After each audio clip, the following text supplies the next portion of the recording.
Hello everyone, welcome to my channel.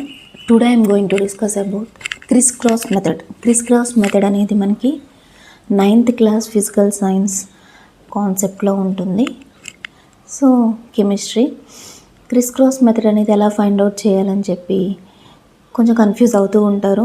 Already chemistry తెలిసిన వాళ్ళకైతే easy. అలా కాకుండా ఇప్పుడు ఎవరైతే టెట్కి ప్రిపేర్ అవుతున్నారో, కొత్తగా కెమిస్ట్రీ చదువుతున్నారో, సో అలాంటి వాళ్ళ కోసం ఈజీగా క్రిస్క్రాస్ మెథడ్ని ఒక చిన్న ఎగ్జాంపుల్తో చెప్పుకోవచ్చు. క్రిస్క్రాస్ మెథడ్ని ఫస్ట్ ఏం చేయాలంటే, మనం తీసుకునే ఫార్ములా అనేది ఫర్ ఎగ్జాంపుల్ హైడ్రోజన్ క్లోరైడ్ తీసుకున్నాం. సో అందులో మెటల్ యాటమ్, ఆ రెండిట్లో ఫస్ట్ మెటల్ ఏంటి, నాన్ మెటల్ అనేది ఏంటి అనేది మనం ఫైండ్ అవుట్ చేయాలి. సో మెటల్ యాటమ్ అనేది ఫస్ట్ లెఫ్ట్ హ్యాండ్ సైడ్ రాసుకోవాలి అండ్ నాన్ మెటల్ యాటమ్ అనేది రైట్ హ్యాండ్ సైడ్ రాసుకోవాలి. సో లెఫ్ట్ హ్యాండ్ సైడ్ రాసుకుని మెటల్ యాటమ్ని దాని కింద ఆ మెటల్ యాటమ్ యొక్క వ్యాలెన్సీని వేసుకోవాలి. నాన్ మెటల్ యాటమ్ కింద దాని యొక్క వ్యాలెన్సీని వేసుకోవాలి.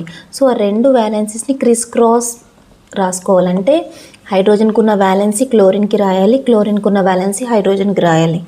సో ఫైనల్గా అలా మనకి క్రిస్ క్రాస్ మెథడ్ని యూజ్ చేసి మనం ఫార్ములాని రాయొచ్చు. Okay, so